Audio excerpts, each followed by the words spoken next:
अभी दीपावली पर्व को लेकर बहुत से लोगों ने इस बात को पूछा है कि दीपावली पूजन पर जो महालक्ष्मी जी की पूजा की जाती है उससे संबंधित जो विशिष्ट सामग्रियां हैं, जैसे हम लोग लाजा चढ़ाते हैं धानी, और सिंघाड़ा, गन्ना, बोर, बेर के जो फल होते हैं उसको देशज भाषा में बोर भी बोला जाता है, ये केवल दीपावली पूजन पर ही क्यों चढ़ाया जाता है? फिर लोगों के घरों में जो पूजन प्रक्रिया संपन्न होती है उसमें जो कुबेर पूजन किया जाता है उसमें हल्दी की खड़ी गांठें, कमल गट्टा, गिलोय, खड़ा धनिया, खड़ा मूंग इत्यादि ये कुबेर पूजन के निमित्त क्यों रखा जाता है और इन सामग्रियों का क्या महत्व है? क्योंकि इसके उत्तर हमें बहुत कठिनाई से प्राप्त होते हैं। सामान्यतः यह प्रचलन में तो विधियां हैं, लेकिन यह भी प्रश्न आया है कि केवल यह लक्ष्मी पूजन में वर्ष में दीपावली के समय ही ये सारी सामग्रियों का उपयोग होता है, अथवा जब भी हम महालक्ष्मी पूजन करें या उनका अर्चन इत्यादि करें तो उसमें भी इन सामग्रियों का प्रयोग होता है? क्योंकि देखने में तो प्रायः दीपावली पर्व पर ही ये पूजन सामग्रियां हमारे सामने आती हैं। प्रश्न बहुत अच्छा है और इनका जो समाधान है वह सामान्यतः हमें आगम ग्रंथों में प्राप्त होता है, अर्थात जो तंत्र शास्त्र के ग्रंथ हैं उनमें इन सामग्रियों का उल्लेख और इनकी विधि, उनका ज्ञान हमें प्राप्त होता है, जो जन सामान्य साधारण जनता के लिए थोड़ा कठिन है। कुछ लोगों को यह ज्ञात होगा कि इन सामग्रियों का उपयोग क्यों किया जाता है। आइए क्रमशः इन पर चर्चा करें। बहुत अच्छा प्रश्न है, समाधान होना चाहिए। अब देखिए, सबसे पहले हम लाजा की जो धानी होती है, ये जो दीपावली के दिन प्रयोग में लाई जाती है, इसके संबंध में ही चर्चा करें। लाजा को ही क्यों उपयोग में लाया जाता है? और यही जो लाजा की धानी है, कभी आपने ध्यान दिया होगा तो हमारा जो विवाह समारोह होता है उस विवाह समारोह में भी लाजा होम किया जाता है। यह जो लाजा होम है जो विवाह संस्कार में किया जाता है, और दूसरा हमें दीपावली के पर्व पर ये लाजा भगवती महालक्ष्मी को समर्पित करने का हम यहाँ साधन के रूप में उपयोग करते हैं। देखिए, लाजा एक बड़ी विचित्र वस्तु है। कभी आपने ध्यान दिया हो, एक तो यह जो समय होता है इसके पूर्व वर्षा काल में लाजा को बोया जाता है और उसके बाद लाजा की खेती करने का एक अलग ढंग का तरीका होता है, जिसमें जब रोपे उग जाते हैं तो उन्हें वहाँ से उठाकर दूसरी जगह पर रखा जाता है। दाम्पत्य जीवन की जो शुरुआत है, वैवाहिक जीवन का जो प्रारंभिक क्षण है, वहाँ पर कन्या जब एक घर से दूसरे घर में जा रही है तो उस प्रतीक के रूप में लाजा का प्रयोग किया जाता है। अब आप कहेंगे लक्ष्मी पूजन में क्यों? तो लक्ष्मी पूजन में इसलिए किया जाता है कि वह लक्ष्मी हमारे घर में स्थिर रूप से तो रहे, परंतु उस लक्ष्मी का विनियोग, उस लक्ष्मी का उपयोग, उस लक्ष्मी का प्रयोग हम पूरे समाज के लिए कर सकें, देश के लिए कर सकें, और हमारे ऐश्वर्य आदि के साधन जो विभिन्न होते हैं उनको जुटाने की दृष्टि से हम कर सकें। इसलिए उस लक्ष्मी को हमें आगे बढ़ाना है। वह लक्ष्मी बंद नहीं होना चाहिए। तिजोरियों में बंद लक्ष्मी काम की नहीं, वह सबके उपयोग के लिए। इसलिए लक्ष्मी जो है जगन्माता मानी गई है। सबका भरण पोषण कैसे करना और किस रूप में करना, और सबसे बड़ा धान्य ही यही है जिसमें हम अपने घर में उस लक्ष्मी को आधार लक्ष्मी बनाते हुए उस आधार लक्ष्मी के माध्यम से समाज में आगे हम व्यापार इत्यादि या अन्य क्षेत्रों में उसका उपयोग कर सकें, यह भाव है। दूसरा सिंघाड़ा। सिंघाड़े को कभी आप ध्यान से देखें, जब उसे बीच से हम दो भागों में करते हैं और वह माता महालक्ष्मी और सरस्वती और पूजन में जब देवी देवताओं को अर्पित किया जाता है, उस सिंघाड़ा का जो मुख्य कार्य है वह मुख्य कार्य यह है कि वह प्रथमतः हम सभी लोगों को स्वास्थ्य प्रदान करने वाला है। दूसरा, सृष्टि के प्रतीक रूप में हम सिंघाड़े को भगवती को अर्पित करते हैं। और तीसरा, वह जल प्रक्रिया से जुड़ा हुआ है। तो जल में उत्पन्न होने वाला जो सिंघाड़ा है वह महालक्ष्मी के उस मूल स्वरूप में जो स्थित है, और जल को भी देवी रूप माना गया है। तो वह जल जिसके अंदर वह सिंगाड़ा उत्पन्न हो रहा है और जो हमें स्वास्थ्य आदि प्रदान करने के लिए समस्त औषधियों से श्रेष्ठतम है, उसे हम यहाँ पर प्राप्त करके और भगवती को समर्पित करते हैं। यह भी फल इसी समय पर प्राप्त होता है, इसी शरद ऋतु में पक कर यह सिंगाड़ा भी हमें प्राप्त होता है। और धान्य का भी प्राप्ति काल यही है, क्योंकि धान्य में जल और पृथ्वी आदि अन्यान्य जो पंच तत्व हैं उन सबका समावेश हो जाता है। तो ये दो पदार्थ हमारे लिए महत्वपूर्ण हो गए। तीसरा एक बेर। बेर देवी जी को क्यों चढ़ाया जाता है? कभी आप बेर को ध्यान से देखें, उसका ऊपरी भाग कोमल होता है और अंदर से वह कठोर होता है। तो जो लक्ष्मी का साधक है उसे बाहर से अत्यंत कोमल होना चाहिए। कभी भी किसी भी प्रकार से हमारे सामने कदाचित कोई कामना लेकर व्यक्ति आता है तो उसे हम कुछ प्रदान कर सकें, वह लक्ष्मी सर्वजन हिताय हो सके, यह भाव है। और अंदर से हम में यह कठोरता होनी चाहिए कि अर्थ शौचम परम स्मृतम, अर्थ की शुद्धि परम रूप से हो सके, वही सबसे बड़ा धर्म है। अर्थ शुद्धि जीवन में नहीं है तो फिर किसी भी प्रकार की शुद्धि से, किसी भी प्रकार की पवित्रता से कोई अंतर नहीं पड़ता। एक तीसरा, इसके पीछे एक कथानक भी है, एक कथा भी है। हम लोगों में से कई लोगों ने बद्रिकाश्रम क्षेत्र में भगवान बद्री विशाल जी के दर्शन किए हैं, बद्रीनाथ जी के। बद्रीनाथ क्यों कहा जाता है? जब वह तपस्या कर रहे थे तो भगवती महामाया महालक्ष्मी ने उन तपस्यारत भगवान श्रीमन नारायण के सिर पर धूप है, शीत आदि है और वर्षा, इन सबसे रक्षण के लिए उन्होंने बदरी के जो झाड़ियां हैं या वृक्ष हैं उनको ढांक दिया था। इसलिए उस पूरे क्षेत्र का नाम बदरिकाश्रम है, जहां पर अधिकांश मात्रा में ये बदरी के, बेर के छोटे छोटे और बड़े बड़े पौधे और वृक्ष वहां पर प्राप्त होते हैं।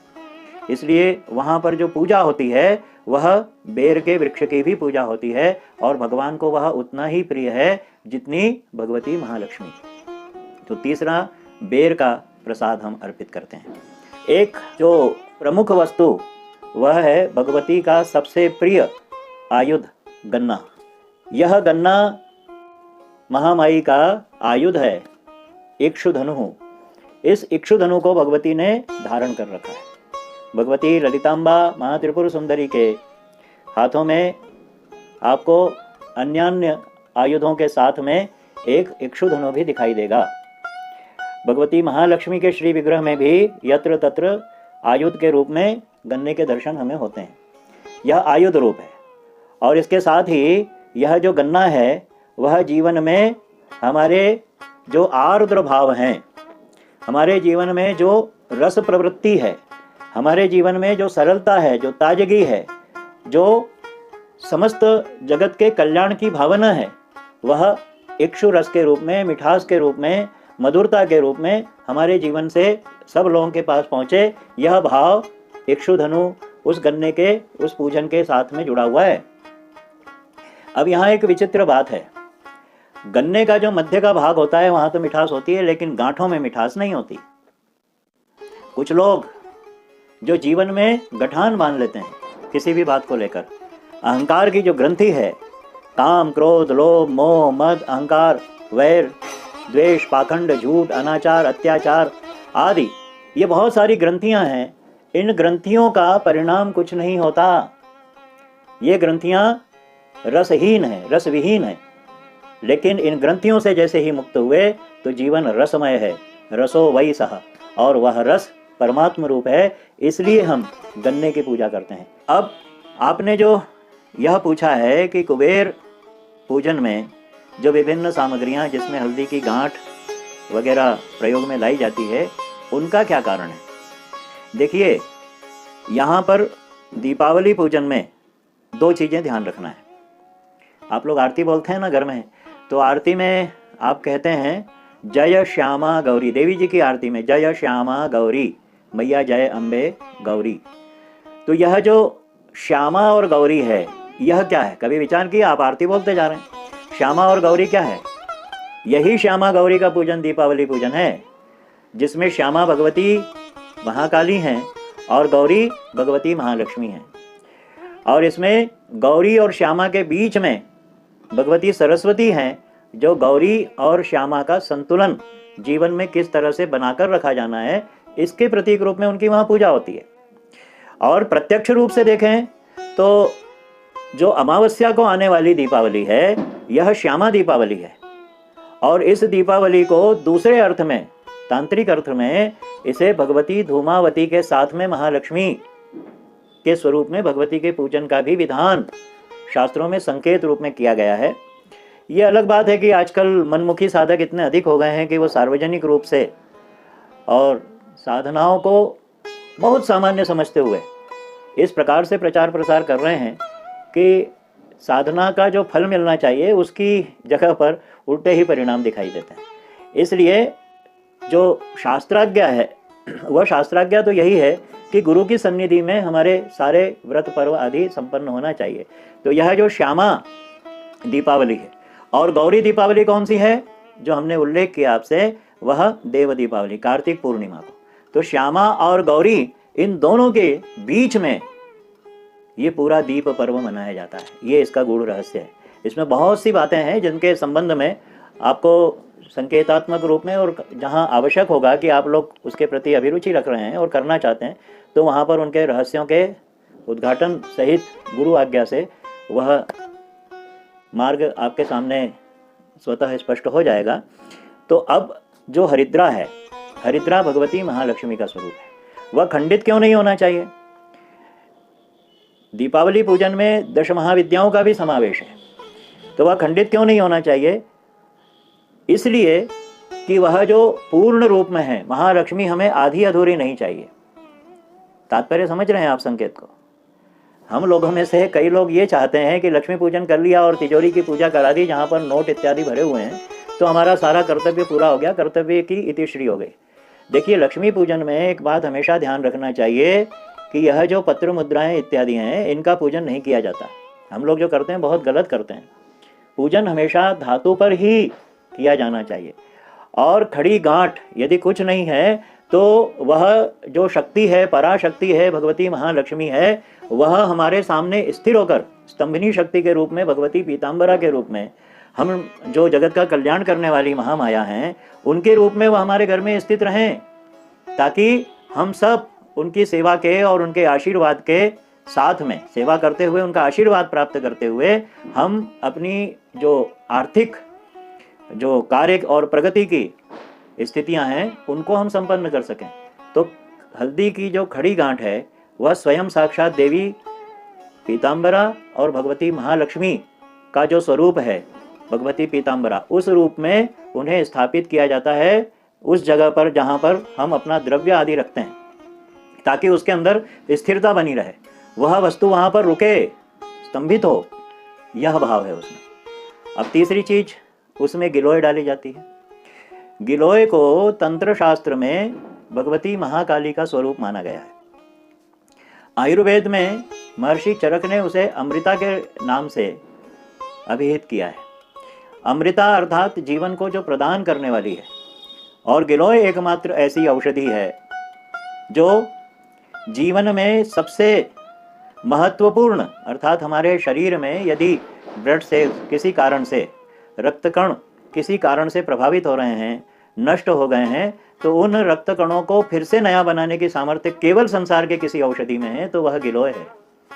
और गिलोय महाकाली का स्वरूप है। आप सब इस कथानक को, इस कथा को जानते हैं कि महाकाली ने जिस प्रकार से असुरों का विनाश किया और जो रक्त से उत्पन्न होने वाले जो महाअसुर थे, उन असुरों के रक्त का भी पान किया, ताकि वह महामारी के रूप में फिर समाज को और देश को और पूरे विश्व को किसी भी प्रकार से पीड़ित न करें। तो यह भाव क्या है? यही भाव गिलोय का है। अमृता है वह, तो वह जीवन प्रदायिनी बने और वह हमारे द्रव्य की रक्षा करने में समर्थ हो, इसलिए गिलोय रखी जाती है। अब उसमें खड़ा जो धनिया है, देखिए धनिया जो शब्द है उसमें धन स्वतः आ गया है। धनिये का चूर्ण क्यों नहीं रखते हैं, खड़ा धनिया क्यों रखते हैं? क्योंकि उसकी आकृति को कभी आप देखेंगे धनिये की आकृति को ध्यान से, तो वो घट रूप में दिखाई देता है। तो हमें वह घट रूप में जो स्वर्ण इत्यादि धातुओं से निर्मित जो अक्षय धन राशि है, वह धनिया उसका प्रतीक है कि हमें ऐसा यह जो धन है वह ऐसी मात्रा में दीजिए कि हम स्वयं भी उसका उपभोग कर सकें और समाज के साथ पूरे देश के कल्याण में हम उसका विनियोग कर सकें।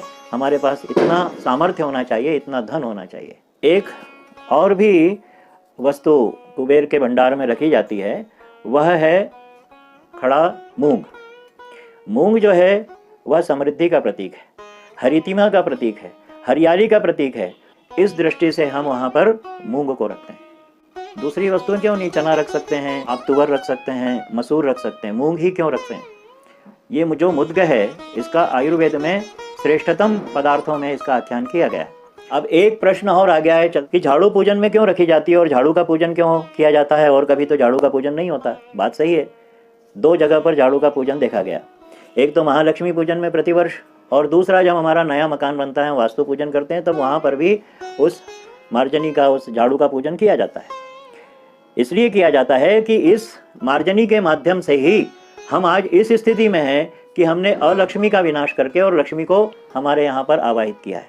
अर्थात कहने का तात्पर्य यह है कि जितनी गंदगी है जीवन की, अस्वच्छता है, अमर्यादा है, और जितने भी हमारे इस प्रकार के कर्म हैं जो कर्म हमें जीवन में पतित करते हैं, तो इन सबको हम परिमार्जित करें, इन सबसे मुक्त हों, इन सबको अपने से दूर करें और स्वच्छता पूर्वक हम अपने आप को पवित्र करते हुए और महालक्ष्मी की पूजा में सन्नद्ध हों।